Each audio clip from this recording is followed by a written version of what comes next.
in collaborazione con Consorzio Agrario Lombardo-Veneto. Fedeli alla terra. Il miglior grana padano lo trovate solo nel punto vendita del caseificio europeo a Bagnolo San Vito. Ed inoltre, a completare l'offerta del gusto, troverete carni suine, bovine e pollame provenienti dai nostri allevamenti garantiti. Caseificio europeo, meta ideale per palati esigenti, a Bagnolo San Vito.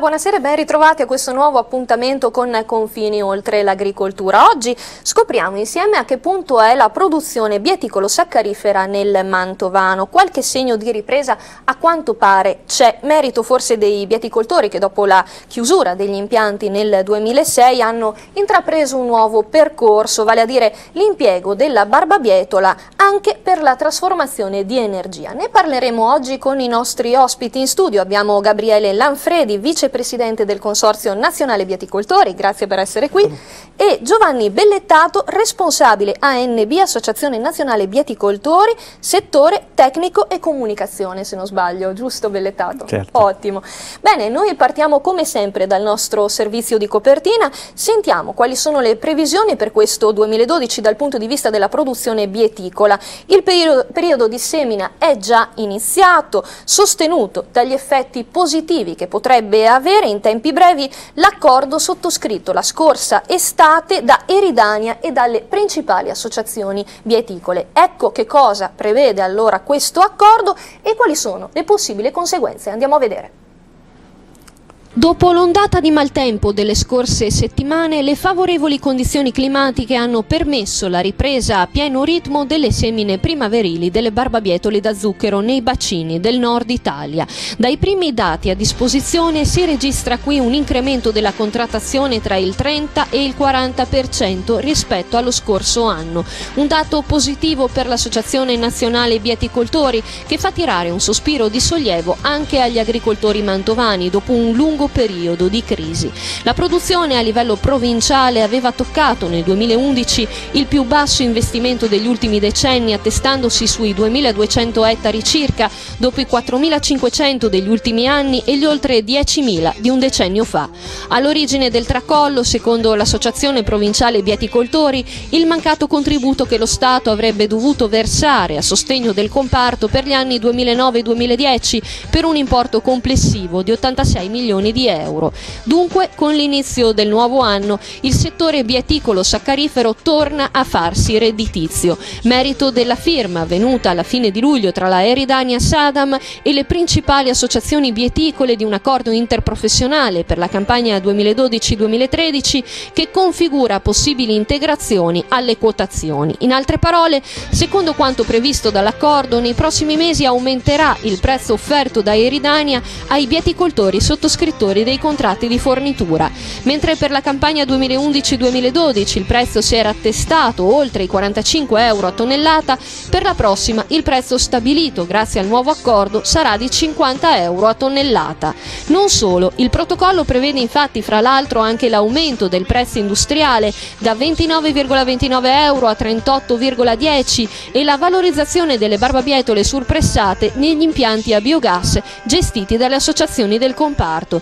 Infine, e forse è proprio questo l'aspetto più importante, sancisce per la prima volta il legame tra il prezzo delle bietole e quello di mercato nazionale dello zucchero. Questo significa che quelli stabiliti per tonnellata bietola saranno prezzi minimi garantiti che potranno aumentare se il prezzo dello zucchero supererà una soglia di riferimento fissata in 660 euro a tonnellata, mentre resteranno invariati se il prezzo dello zucchero non raggiungerà tale soglia. A quanto pare, per la bieticoltura il 2012 sarà a tutti gli effetti l'anno della ripresa, anche economica. Eccoci in studio. Bellettato, io partirei da lei per fare una fotografia di questo comparto. Tra l'altro noi abbiamo preparato una tabella che prego la regia di mandare in onda, Claudio Rossetti, sempre rapidissimo. Abbiamo preparato questa tabella che riguarda la coltivazione della barbabietola a Mantova. I dati ci sono stati forniti da Confagricoltura. Adesso vediamo la grafica, sta per arrivare. Qualche problema tecnico? Arriva. Comunque intanto ve li anticipo, per il 2011 i dati, eccola qua. Allora, per il 2011 gli ettari occupati da questo tipo di coltivazione, quindi dalla barbabietola, sono 2315, per il 2012 si prevede un aumento del 18%. Bellettato, mi diceva che i dati effettivamente sono anche superiori. Sì, sono valori da aggiornare, in quanto evidentemente questi dati sono lievitati nell'ultimo periodo precedente alle semine. Dunque, a fronte di una superficie dello scorso anno attestata in 2400 ettari contrattati, che poi si sono consolidati in 2200 ettari effettivamente coltivati, quest'anno si assiste a un incremento significativo delle superfici investite, che si attestano, superfici contrattate che si attestano in oltre 3600 ettari, che probabilmente andranno a consolidarsi, auspichiamo, in superfici prossime a questi valori, anche per quanto riguarda le superfici effettivamente seminate, essendo stata la fase delle semine favorita da condizioni climatiche buone, positive. Ecco. Quindi possiamo già fare qualche previsione, cioè come sta la produzione bieticola mantovana a fronte di questi dati? Dunque, Mantova, che è inserita nel comprensorio Eridania Sadam di San Quirico, ha delle ottime potenzialità sotto il profilo bieticolo, da sempre è una delle province migliori sotto il profilo appunto dei dati registrati per ettaro, sia in termini polarimetrici che in termini quantitativi, con delle produzioni di saccarosio che si avvicinano molto alle produzioni europee di riferimento dei paesi più blasonati dal punto di vista bieticolo.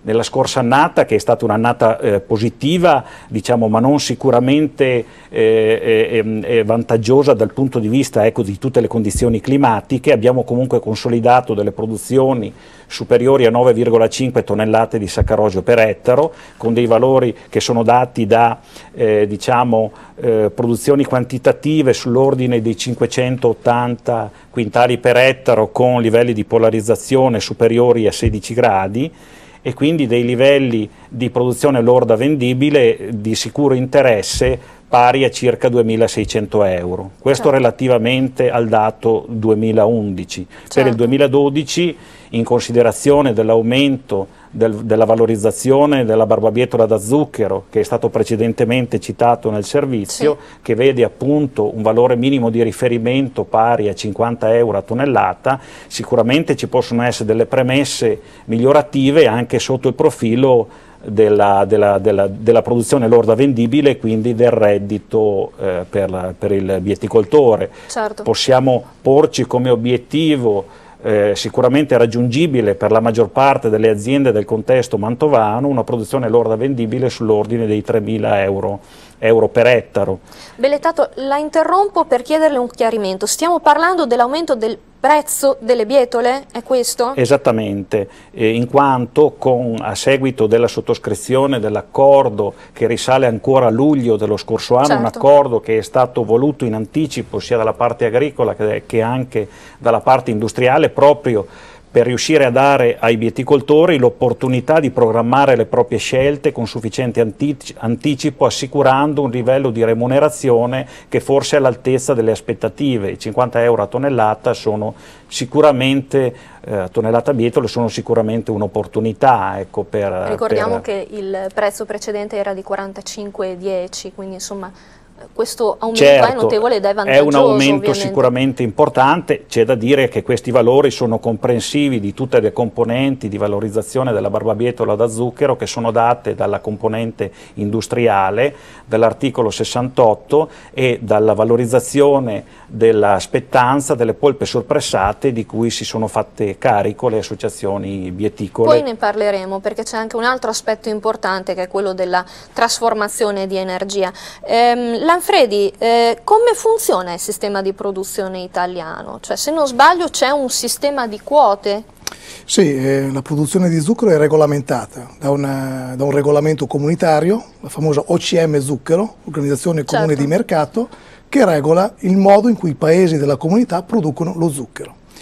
È un OCM che è stata radicalmente modificata nel 2006. Data un pochino, cioè, sì, è stato, cruciale lo chiamiamo noi del settore, lo chiamiamo lo tsunami del settore bieticolo, perché l'Italia da 19 stabilimenti attivi si è ridotta ai 4 attuali. Quali sono questi 4? Termoli, Molise, le 2 fabbriche del gruppo cooperativo Coprobi a Minerbio, Bologna, Ponte Longo, Padova, e San Quirico in capo alla famiglia Macaferri e Ridagna Sadam, che è quella di Parma, San Quirico. Quindi sono rimaste 4 fabbriche con una quota complessiva di poco superiore ai 4 milioni e 2 quintali di zucchero, 420.000 tonnellate, a fronte dei 15 milioni di quintali di zucchero che avevamo ante riforma. Quali sono le prerogative di questa riforma? La prerogativa era una scelta politica più economica svolta dalla tecnocrazia comunitaria che ha deciso nel 2006, nell'ambito del WTO, degli accordi del commercio mondiale, in base anche dei ricorsi che aveva fatto Thailandia e Brasile, di ridurre fortemente la produzione comunitaria per eliminare il dumping che effettivamente la comunità economica europea svolgeva sui mercati mondiali. E ricordo come dato di riferimento che in quel periodo, 2005-2006, il prezzo mondiale dello zucchero viaggiava attorno ai 250-300 euro tonnellata zucchero, e nella comunità economica europea il prezzo era attorno ai 700 euro, quindi i consumatori pagavano di più, vi era un sovrapprezzo determinato da una protezione da un lato e dall'altro su un dumping che giocava sulle restituzioni. Meccanismo un po' complicato, ma per dire che si è abolito un sistema protettivo per favorire l'importazione dai paesi terzi, caraibici, giusto o sbagliato, ma questa è stata la scelta. Alla base il ragionamento è questo, di questa riforma. Non chiudiamo, incentiviamo le chiusure, cioè hanno dato una montagna di soldi, hanno offerto una montagna di soldi per chiudere. Certo. E l'Italia ha deciso di chiudere. Questo quali conseguenze in concreto ha portato sul settore? Questo ha contato dei benefici immediati, bisogna essere sinceri, perché sono arrivate una montagna di soldi alle società saccarifere che avevano alcune dei bilanci precari, questo va detto. Ha portato dei benefici immediati anche agli agricoltori, perché indirettamente negli anni successivi sono arrivati diversi soldi per gli agricoltori che non potevano più fare le bietole. Quindi c'è stato un beneficio monetario, economico immediato, però c'è stata la distruzione di un settore. Nessuno poteva pensare seriamente di mantenere 19-20 fabbriche in Italia, non aveva senso, ma l'obiettivo equilibrato era quello di mantenere 8-10 fabbriche. Il sistema Italia l'avrebbe potuto sostenere tranquillamente. Lanfredi, le chiedo però a questo punto i contenuti dell'accordo del 27 luglio per andare a capire insomma quali potrebbero essere i vantaggi di questo accordo. È un accordo rivoluzionario per certi aspetti, perché per la prima volta si introduce un legame tra la materia prima, la barbabietola, e il prezzo del prodotto finito che è lo zucchero. È un accordo che fa da apripista, che potrebbe essere da apripista anche per altri settori, perché oggi non ci sono, per quello che ne conosco, accordi interprofessionali di filiera che legano il prezzo della materia prima al prezzo del prodotto finito. Assistiamo quotidianamente alle polemiche, soprattutto quando c'è stato il gelo, no? Che gli agricoltori non prendono niente, la GDO marginalizza, specula, eccetera. Beh, in questo caso è stato fatto un accordo che va assolutamente in controtendenza rispetto a queste problematiche. Vi è una compartecipazione del bieticoltore, dell'agricoltore, su quello che sono i prezzi finali del mercato europeo dello zucchero. Con un sistema un po' complesso, ma che sostanzialmente posso riassumere così. Oltre un determinato prezzo, 660 euro tonnellata zucchero, il margine che si determina va 50% all'agricoltore, prezzo bietola, 50% all'industria. Certo. E questo è un 50-50. Bellettato, in concreto quanto incasseranno quest'anno i bieticoltori? Abbiamo già qualche dato, qualche previsione? L'obiettivo di riferimento è quello di consolidare dei livelli di produzione lorda vendibile sull'ordine dei 3.000 euro per ettaro. La provincia di Mantova comunque ha delle grandi potenzialità dal punto di vista produttivo e soprattutto nei comprensori irrigui è in grado di raggiungere delle produzioni molto elevate in termini di saccarosi e quindi anche dal punto di vista economico. Quindi ci sono state anche nell'annata 2011 non particolarmente vantaggiosa sotto il profilo dell'andamento climatico delle aziende che hanno prodotto al di sopra delle 12 tonnellate di saccarosio, sì, quindi con livelli di PLV ben superiori ai 2.600 euro medi. Allora, aspetti un attimo, livelli di PLV? Di produzione lorda vendibile, okay, cioè di incasso lordo. Cerco di così fare queste precisazioni, certo, perché ci ascolta a casa che magari non conosce il gergo tecnico. Ecco, in termini di saccarosio ci sono state appunto diverse aziende che hanno superato le 12 tonnellate di saccarosio, saccarosio inteso come prodotto peso di radici per livello di polarizzazione, e ci sono state delle eccellenze che hanno toccato le 15 tonnellate di saccarosio, quindi con livelli di redditività ancora superiori. È chiaro che partendo da un livello di prezzo migliorato in modo sensibile, si passa dai 44 abbondanti dell'annata 2011 ai 50 euro a tonnellata, è chiaro che un incremento così significativo con delle buone premesse, visto che le semine sono state effettuate nel modo ottimale, ci sono quindi delle prospettive di migliorare il livello di redditività complessivo della coltura, attestandosi sui buoni livelli. Il dato storico della provincia di Mantova è confortante da questo punto di vista, perché nell'ambito del comprensorio di San Quirico e anche in ambito nazionale è una delle province più produttive e quindi che ha le migliori premesse di realizzare migliori risultati. Noi andiamo a vedere adesso il prossimo servizio, che è una sorta di elogio così alla versatilità della barbabietola. Dalla produzione di zucchero infatti a quella di energia il passo è stato breve. Vediamo cosa è successo su questo fronte negli ultimi anni e quali sono le prospettive per la nostra provincia. Vediamo il servizio e poi andiamo in pubblicità. 3.000 bieticoltori associati che coltivano circa 10-15.000 ettari di barbabietole, da cui si ricavano dalle 90 alle 140.000 tonnellate di polpe surpressate, in termini energetici tra i 60 e gli 80 megawatt di potenza elettrica ed altrettanti di potenza termica. Sono questi i dati che raccontano le molteplici opportunità della barbabietola in campo energetico. La riforma dell'OCM zucchero del 2006 ha determinato la chiusura sul territorio nazionale di numerosi stabilimenti saccariferi, passati da 19 a 4. A partire dal 2011, con la cessazione delle misure temporanee di sostegno a livello nazionale e comunitario, l'ANB ha individuato strade alternative affinché i bieticoltori non subissero ripercussioni ancora più negative, e quella del biogas sembra essere la scelta vincente. Le barbabietole non rappresentano infatti una coltura dedicata alla filiera energetica, ma solamente il sottoprodotto della produzione dello zucchero. Ciò significa che non verrebbero sottratte superfici agricole utili alla produzione alimentare. Mantova non è rimasta estranea a questo tipo di attività. Uno dei 3 impianti targati Consorzio Nazionale Bieticoltori, già attivi nel nord Italia, si trova a Commessaggio. Nel mese di dicembre sono state ottenute le autorizzazioni per altri 6 impianti localizzati tra Parma, Piacenza, Ravenna e ancora Mantova. La diffusione degli impianti ha innescato una contestazione diffusa basata su aspetti economici, ambientali ed etici. Le pubbliche amministrazioni investite da questi processi hanno assunto un approccio precauzionale, rallentando i loro iter autorizzativi. Un esempio per tutti, quello di Quingentole, dove la società Sugar Energia SRL di Bologna, sulla base di un progetto del Consorzio Nazionale Bieticoltori e di Eridania Sadam, ha presentato al Comune la richiesta per la realizzazione di un impianto a biogas. Si tratterebbe di un impianto per la produzione di energia elettrica da 1 megawatt di potenza, che avrà come combustibile naturale naturale, in parte gli scarti della raccolta e della lavorazione delle barbabietole, in parte mais o altri prodotti dell'agricoltura. Il progetto è già passato al vaglio della conferenza di servizi, senza ottenere però per il momento un parere definitivo. Eccoci di nuovo in studio, noi ci lasciamo per qualche minuto per la pausa pubblicitaria, torniamo in studio per parlare di produzione di energia dalle barbabietole. A fra poco.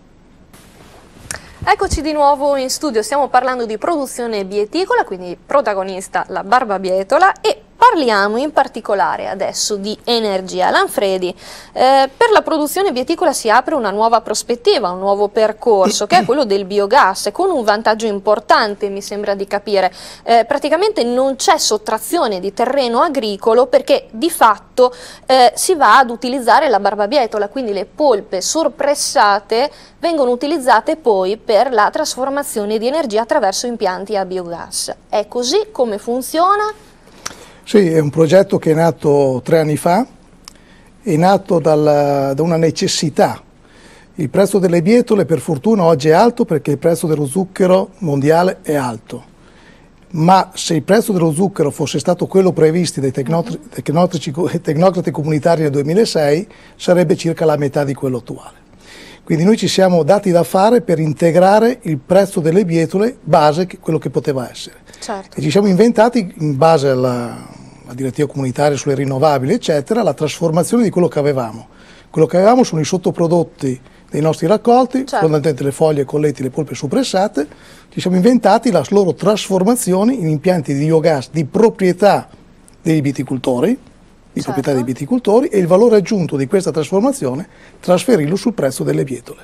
Un progetto complesso, finanziariamente impegnativo. Tra l'altro, scusi se la interrompo, precursore mi sembra sia lo stabilimento di San Quirico. Lo stabilimento di San Quirico ha fatto una scelta propria nell'ambito della diversificazione delle proprie attività, ha sviluppato il fotovoltaico, un impianto biogas, una centrale a biomasse. Il nostro è un progetto un po' più articolato, nel senso che si basa su impianti dei viticoltori, non dello zuccherificio. Certo. Dei viticoltori finanziati con i soldi derivanti da quelle dismissioni che le dicevo prima, famose, sì, che ha consentito di realizzare questo progetto. Impianti di biogas in grado di assorbire tutto il sottoprodotto producibile, serviranno circa una ventina di impianti, speriamo di realizzarli tutti nei tempi previsti. Adesso quali sono gli impianti? Perché si parlava nel servizio di Quingentole, c'è ancora un pochino... Quingento è uno degli ultimi. Noi oggi abbiamo 3 impianti in produzione, 4 cantieri, 5 cantieri aperti, che andranno sicuramente in produzione entro la fine dell'anno. Certo. Mancano ancora da finire una decina di impianti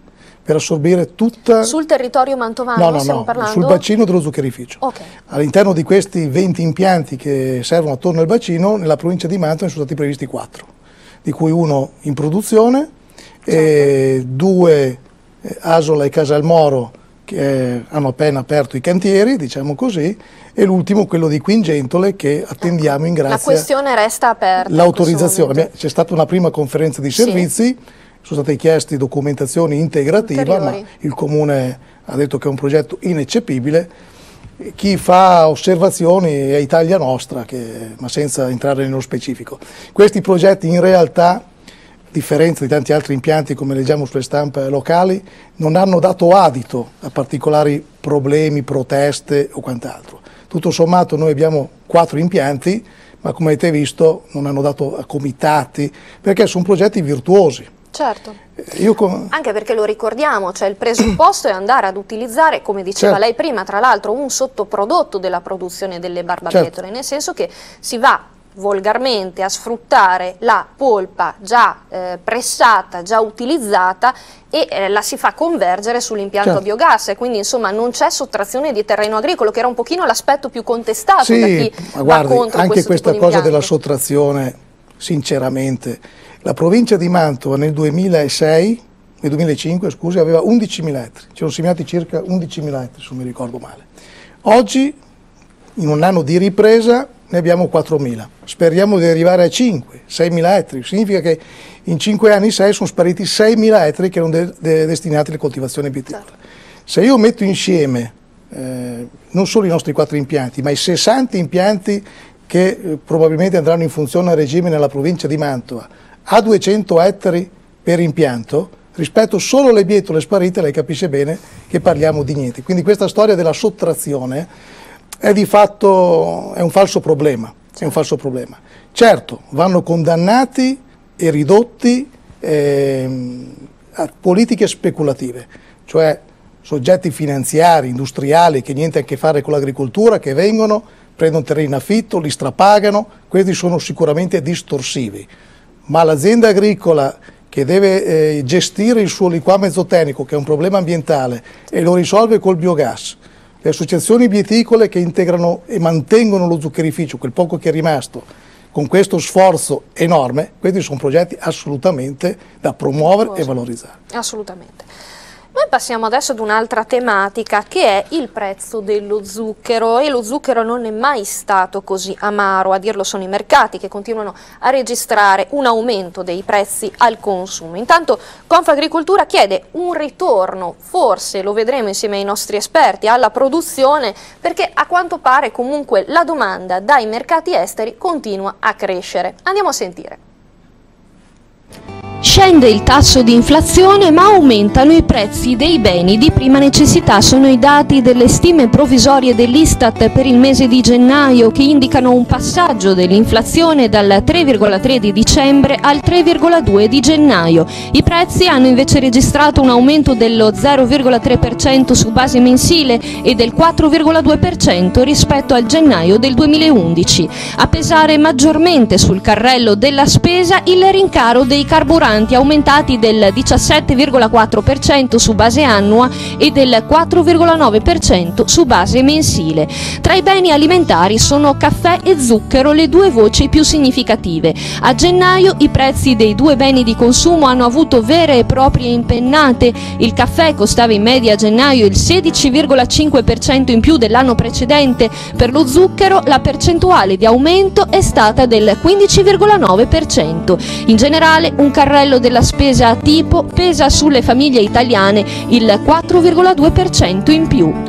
Ma torniamo allo zucchero. A cosa sono dovuti gli aumenti? Le ragioni sono le più disparate. In primo luogo la domanda crescente in tutta Europa a causa della chiusura degli zuccherifici che lavoravano la barbabietola, la concorrenza del bioetanolo, nonché l'abbandono della produzione di canna da zucchero a favore di altre colture fortemente richieste e caldeggiate dalle multinazionali. La conseguenza è una drastica scarsità di offerta.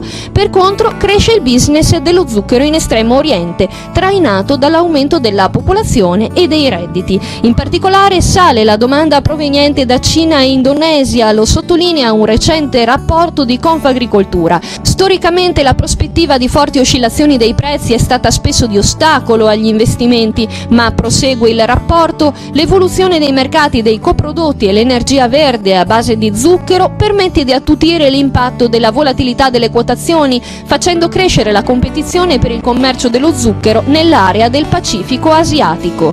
L'Europa ha spinto i paesi mediterranei come l'Italia a dismettere l'attività produttiva in un settore che, come si evince dal rapporto, resta strategico, osserva Confagricoltura. Le domande dei mercati globali vanno attentamente valutate e devono indirizzare le politiche agricole comunitarie. La quota produttiva residua e gli stabilimenti di trasformazione vanno dunque preservati, anche perché non sono state presentate valide alternative culturali o di filiera, mentre crescono enormemente i consumi mondiali di zucchero. Eccoci in studio. Lanfredi, quali sono i motivi alla base di questo aumento dello zucchero sul mercato? Il prezzo dello zucchero, se le dovessi rispondere in termini semplici, ufficiali, sono aumentati i consumi e sono diminuiti gli stock mondiali. Personalmente ritengo che per lo zucchero, così come tante altre commodity, vi sia un elemento diciamo speculativo a livello finanziario che esaspera questa volatilità. Andamento speculativo determinato dalla crisi? Ma guardi, le faccio un esempio. Il prezzo del mais, della granella di mais, è il caso più eclatante. 2008 220 euro la tonnellata, 2009 120 euro la tonnellata, oggi siamo a 205 euro la tonnellata. Lei pensa che differenze di prezzo del doppio, differenze del 100% siano frutto del variare degli stock e delle produzioni? Non ci crede nessuno. Nello zucchero, anche nello zucchero vi è questo aspetto, addirittura anche di più. Lo zucchero insieme al cacao e al caffè sono tra le commodity dove storicamente si è sviluppata la speculazione, l'attività finanziaria sui prodotti, con i contratti sui future, eccetera. Sul mais è più recente, sul grano e sul mais sono attività più recenti. Quindi lo zucchero è sicuramente vittima, una classica materia prima dove si sviluppano queste attività storicamente, che si è amplificata per quello che è successo, la globalizzazione della finanza, eccetera, eccetera. Questo è un dato di cui bisogna tenere conto. Non bisogna dimenticare che il prezzo dello zucchero mondiale è praticamente triplicato negli ultimi 7 anni. I consumi e gli stock non hanno seguito ovviamente gli stessi andamenti. Certo. Dire in futuro se questo prezzo rimarrà tale o se crollerà è molto difficile dirlo, obiettivamente. Sicuramente a livello di economia reale la destinazione a bioetanolo della produzione di canna brasiliana è sicuramente un impatto significativo, però non va dimenticato che non è un fenomeno degli ultimi 2 o 3 anni. Il bioetanolo in Brasile parliamo di almeno un decennio. Quindi oggi abbiamo questa forte impennata del prezzo dello zucchero mondiale che si è trasferito sul mercato comunitario a un livello tale per cui non c'era più zucchero. Sugli scaffali dei supermercati portoghesi nel giugno 2011 non c'era più un chilo di zucchero. Si sono assistiti a meccanismi di accaparramento dello zucchero. È una situazione paradossale. Tanto più immagini che la Comunità Economica Europea, chi ci governa, aveva previsto nel 2006, quando ha varato la riforma, che il prezzo dello zucchero nel 2011 sarebbe stato di 402 euro a tonnellata, prezzo di riferimento, neanche di intervento. Quindi la previsione che hanno fatto la tecnocrazia comunitaria nel 2006 è che lo zucchero sarebbe andato a 402, oggi viaggia sui 750. Questi sono gli elementi. Insomma, il gap, diciamo che sono sbagliati un pochettino. Il gap è notevole. Ascolti, c'è questa dichiarazione, sempre lei Lanfredi, però anche se Bellettato vuole precisare, c'è questo comunicato di Confagricoltura a livello nazionale che fa il punto sulla produzione di zucchero e dice: le domande dei mercati, lo sentivamo nel servizio prima, vanno attentamente valutate e devono indirizzare le politiche agricole comunitarie. Che cosa intende dire Lanfredi, Confagricoltura, con questa dichiarazione? Si vuole andare a soddisfare la domanda magari... Cerco di interpretare perché non posso sostituirmi a Confagricoltura. Immagino faccia riferimento alla proposta di riforma dell'OCM zucchero che, come dicevo, è nata nel 2006 ma scade nel 2015. Quindi a livello politico, eccetera, si discute di quello che sarà la prossima riforma. E c'è chi sostiene, nella riforma di questa OCM, di liberalizzare le quote che dicevamo prima, soprattutto, diciamo così, la parte utilizzatrice industriale, dolciaria, beverage, chi utilizza lo zucchero a livello, tenga presente che l'80% dello zucchero non è la bustina che mettiamo nel caffè, certo, l'80% dello zucchero è quello che va nei biscotti, quello che va nella Coca-Cola, eccetera, no?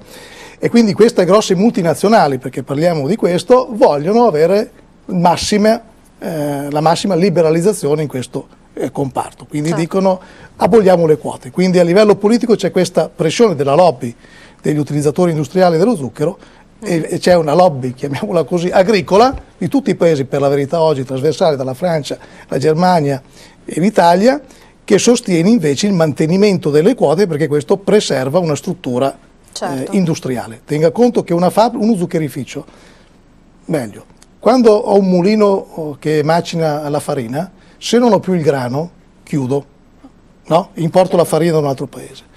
L'anno dopo ho il grano, il mulino, giro l'interruttore. Riprende. Non è così per lo zuccherificio. Lo zuccherificio, una volta che non ha più la materia prima e lo spengo, non riuscirò mai più, non è più economico riavviarlo. Non c'è uno zuccherificio che si sia fermato e che poi abbia ripreso la sua attività. Ecco la preoccupazione, penso di interpretare la preoccupazione di Confagricoltura. Certo. Manteniamo a livello di regolamento, la nostra parte l'abbiamo già fatta nel 2006, manteniamo questa filiera produttiva perché poi non la possiamo più riaccendere una volta che si aspetta. Certo. Bellettato. Sì, volevo sottolineare che appunto nel 2006 la quota di produzione nazionale era pari a 1,6 milioni di tonnellate di zucchero. Siamo passati alla produzione attuale che è pari allo 0,5, pertanto direi che c'è stato un importantissimo ridimensionamento, tanto che la filiera praticamente si è snaturata. Abbiamo detto siamo passati dai 220.000 ettari agli attuali 60.000 ettari potenziali, che erano meno di 50.000 nel 2011, e quindi è chiaro che andare ad assecondare, diciamo, questa proposta a livello comunitario di smantellare ulteriormente questo sistema, non dando il tempo tecnico per riuscire ad adeguare quella che è la filiera saccarifera nazionale a dei cambiamenti che debbono comunque avvenire, ma che debbono avvenire in tempi che non sono sicuramente quelli certo. posti del 2015. Insomma. Certo. Noi andiamo a vedere adesso un altro aspetto. Il settore bieticolo infatti porta a casa la prima tranche di aiuti al settore relativa alla campagna 2009-2010, ma non può ancora cantare vittoria. A destare preoccupazione sono i piani di riconversione degli zuccherifici chiusi dopo la riforma del 2006. Lo sentivamo prima. Andiamo a vedere il servizio. Non c'è pace per il settore bieticolo saccarifero, portato a casa lo sblocco da parte del CIPE dei primi 35 milioni su un totale di 86 di aiuti nazionali arretrati relativi al 2009-2010. Il decreto semplificazioni varato dal governo riaccende i riflettori sui piani di riconversione degli zuccherifici chiusi dopo la riforma UE del 2006.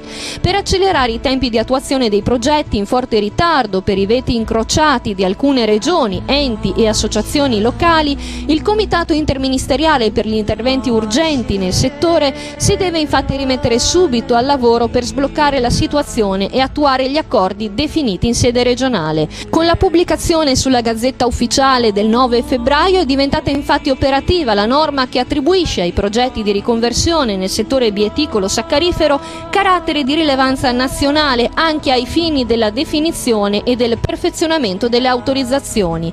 E il Comitato Interministeriale, costituito ad hoc nel 2006, ha 30 giorni dalla pubblicazione del provvedimento per garantire l'esecutività dei progetti. Sul tavolo ci sono 16 piani presentati da 3 gruppi saccariferi, Sfir, Eridania Sadam e Coprob, che interessano 7 regioni italiane con una importante ricaduta economica e occupazionale, visto che le attività di riconversione produttiva potrebbero riassorbire 450 lavoratori ancora in cassa integrazione e magari aprire le porte a nuove assunzioni. Dei 16 progetti solo 2 sono già operativi, entrambi del gruppo Sfir di Cesena. Il primo vede in attività ad Argenta, in provincia di Ferrara, uno stabilimento di trasformazione e lavorazione di pomodoro e frutta. Il secondo è rappresentato da una raffineria di zucchero grezzo di canna entrata in attività l'anno scorso a Brindisi. Ancora in forse il destino degli altri 14 progetti sul tavolo. Eccoci in studio, Bellettato, 35 milioni li portiamo a casa quindi per il momento.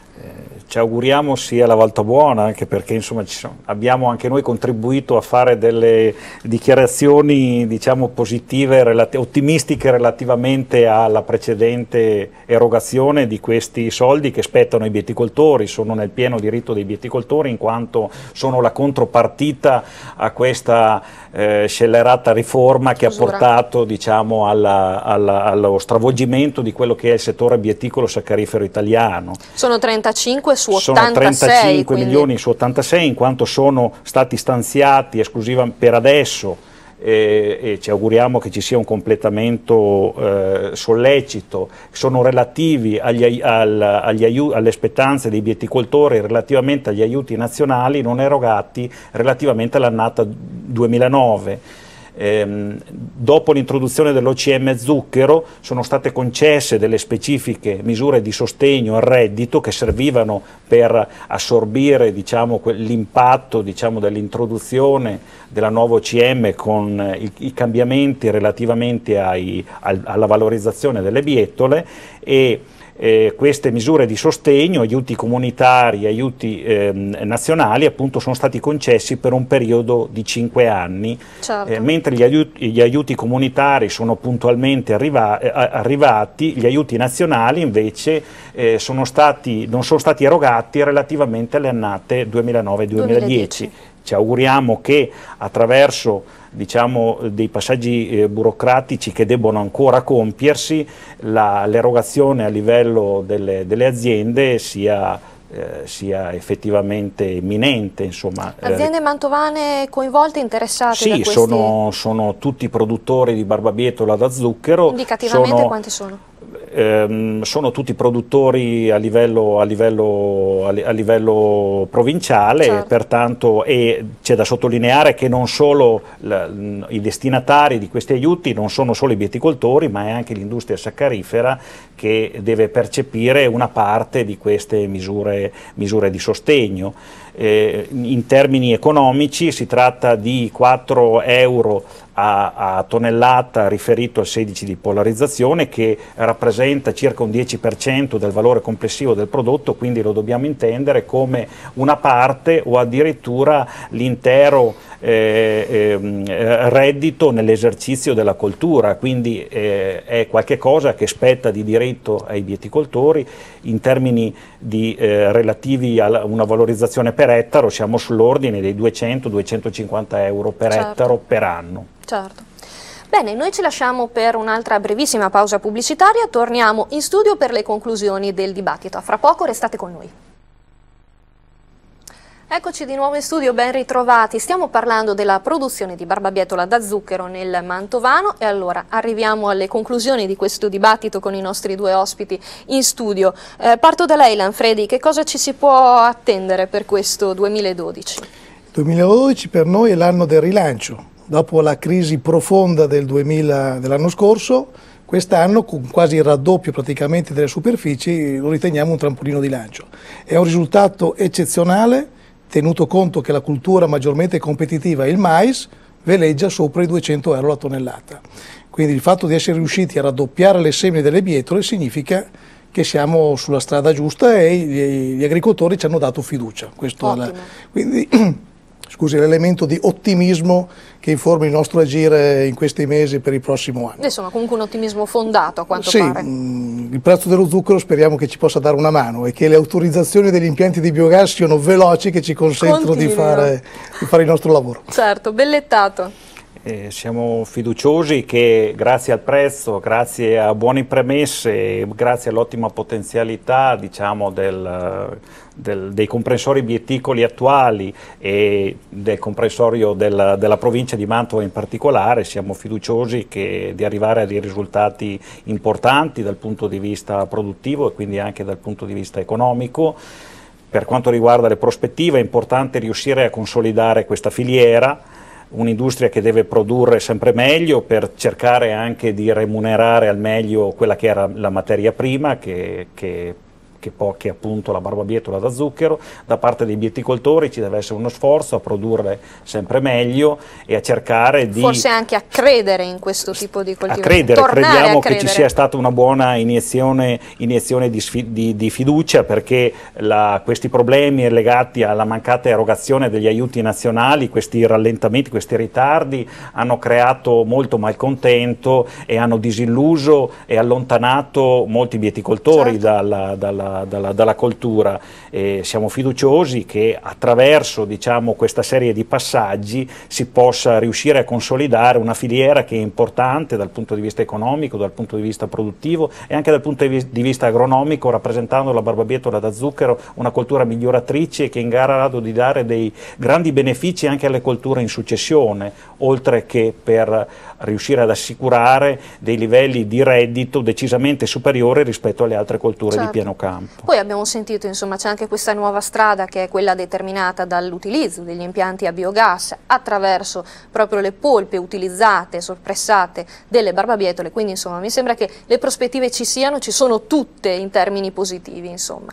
Noi abbandoniamo però questo argomento, andiamo a sentire altre tematiche che hanno segnato questa settimana dal punto di vista delle notizie legate all'agricoltura e facciamo il punto sul virus Schmallenberg. Nessuna emergenza a Mantova per quanto riguarda la diffusione di questo virus che ha colpito in provincia di Treviso, pensate, un piccolo allevamento di capre, non è lontanissimo, quindi attenzione. I funzionari dell'ASL invitano però gli operatori a tenere d'occhio possibili casi sospetti e a segnalarli al Dipartimento Veterinario o all'Istituto Zooprofilattico. Noi siamo andati a sentire un esponente, un funzionario dell'ASL di Mantova, sentiamo.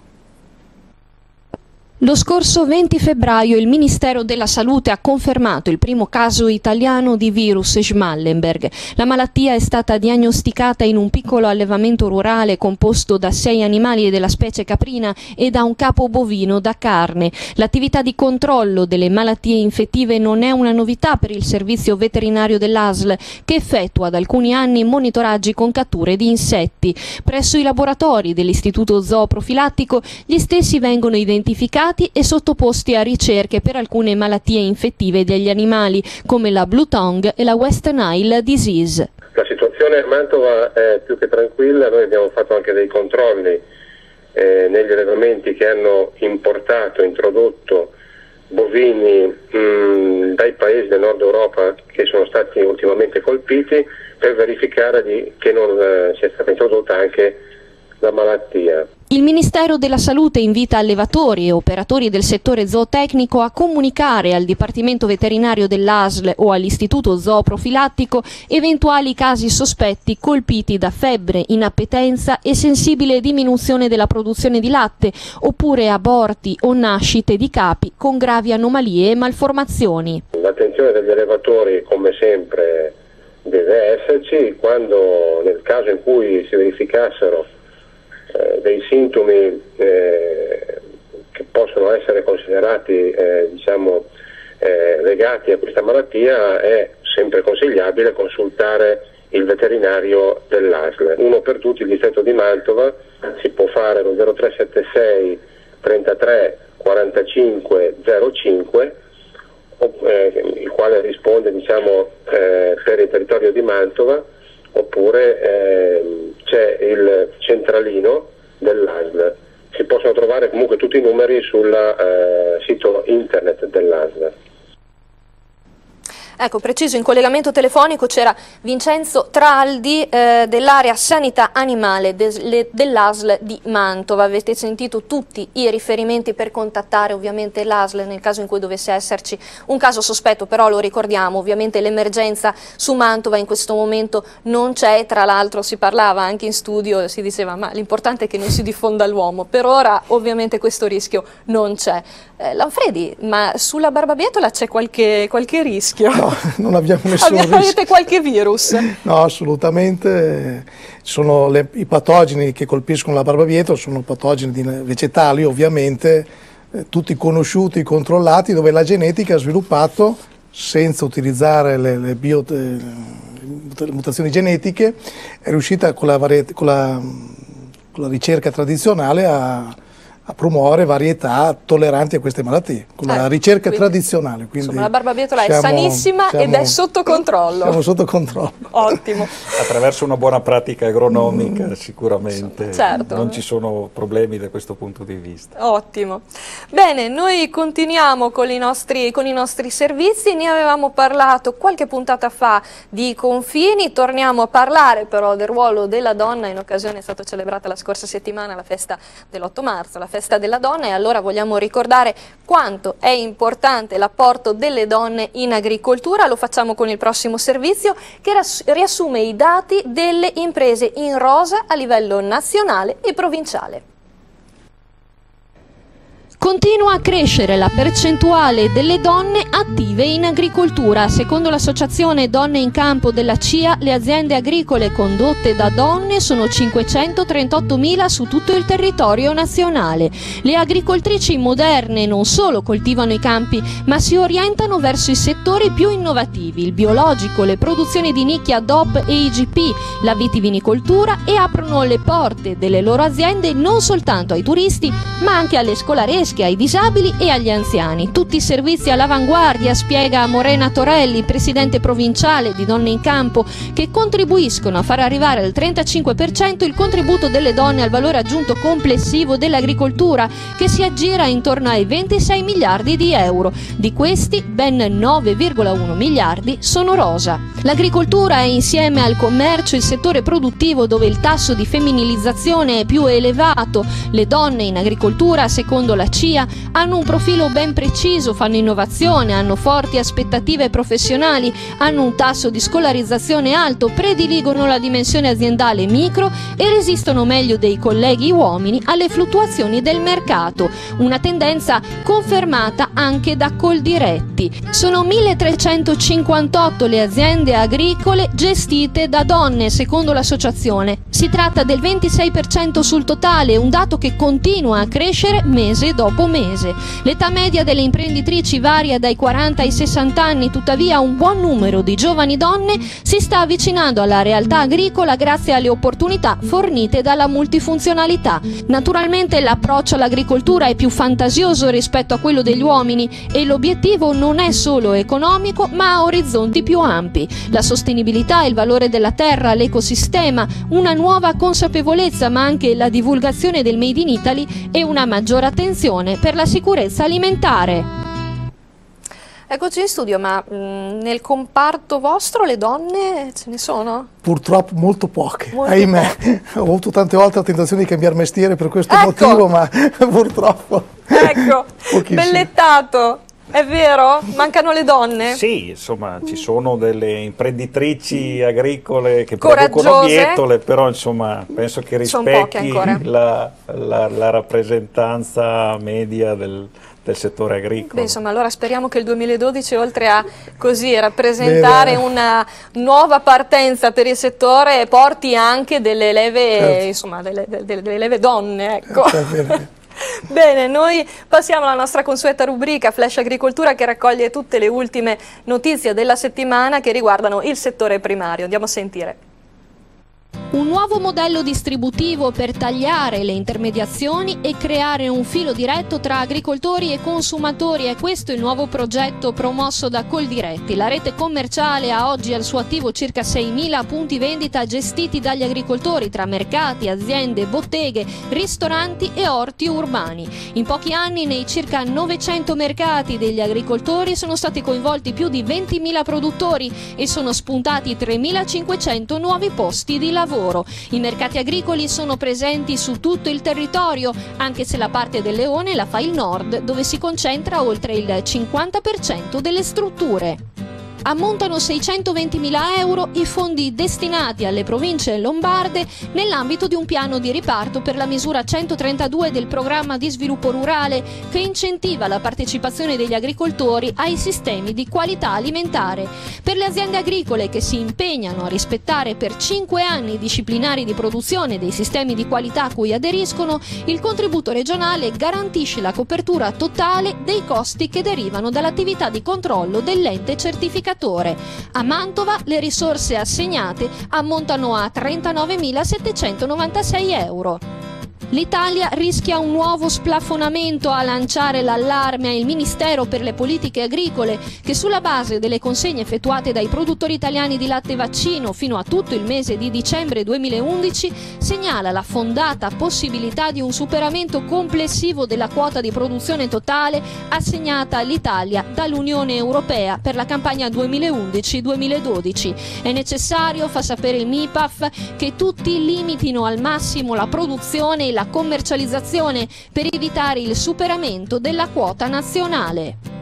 Oltre 10 miliardi di euro di fatturato, più di 4 miliardi provenienti dall'export, in crescita del 13% sul 2010. Sono i numeri con cui ha chiuso il 2011 il settore vitivinicolo italiano a dispetto della crisi economica. In Italia il mondo del vino continua a fare la parte del leone, trainando l'intero comparto agroalimentare e confermando il proprio ruolo di leader sui mercati esteri con una quota del 22%. Tutti i dati di produzione, le novità enologiche e le previsioni per la vendemmia 2012 al Vinitaly, il più importante salone internazionale per il business dei vini e dei distillati, alla Fiera di Verona da domenica 25 a mercoledì 28 marzo.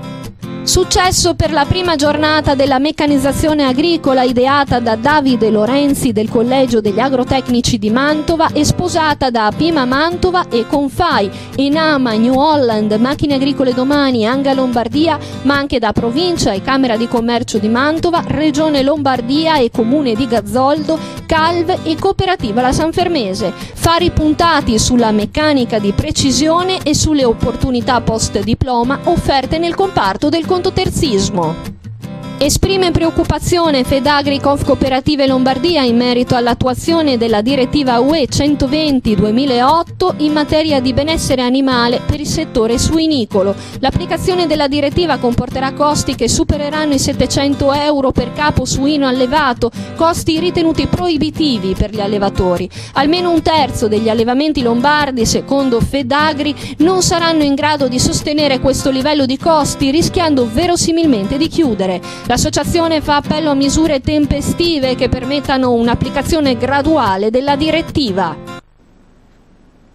Eccoci di nuovo in studio. Si parlava nella rubrica di Vinitaly, allora vi anticipo subito che Confini sarà presente all'edizione Vinitaly del 2012 con una puntata esclusiva. Andremo a sentire tutte le cantine mantovane presenti a questa importantissima rassegna che si svolgerà, lo ricordo, a Verona da domenica 25 a mercoledì 28 marzo. Bene, siamo arrivati al termine anche di questa puntata. Io ringrazio gli ospiti in studio che mi hanno accompagnato in questo viaggio alla scoperta del settore bieticolo mantovano, Gabriele Lanfredi, vicepresidente del Consorzio Nazionale Bieticoltori, e Giovanni Bellettato, responsabile Associazione Nazionale Bieticoltori, settore tecnico e comunicazione. Grazie a tutti e due. Grazie a voi.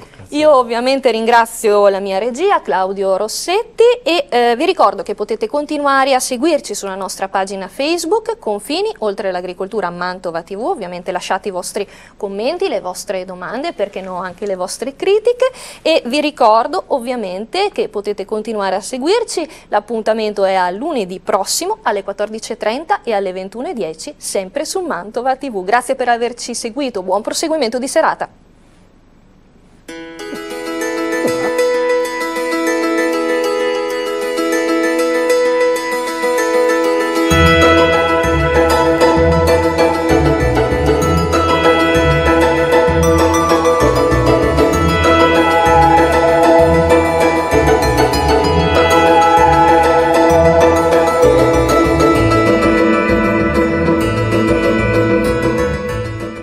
In collaborazione con